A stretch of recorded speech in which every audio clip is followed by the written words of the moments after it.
هذا سلمك الله أيضا من الشروح المطولة لأحد أساتذة الحديث وعلماء الحديث الباكستانيين المتخصصين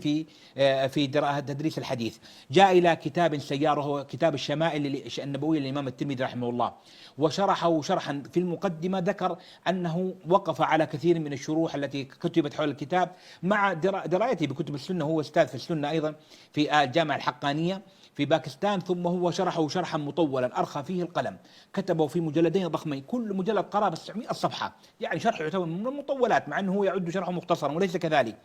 هو دائما يذكر الحديث أول على طبعة عوامة في كتاب الشمائل،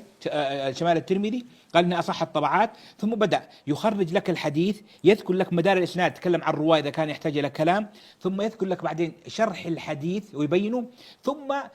التعارض إذا في تعارض سماه التطبيق الحديث، لو في هناك تعارض فإنه يجمع بين التعارض، ثم الفوائد المستنبطة من هذه الأحاديث في الشمائل، وسماه نفح العرف الشذي في شرح شمائل الترمذي لأخينا الحبيب فضيلة الشيخ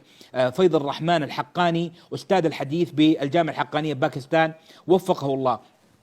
والكتاب مجلدين ضخمين كبيرين في من اصدارات مكتبه او دار ابن كثير، قدم مقدمات ترجم للترمذي وذكر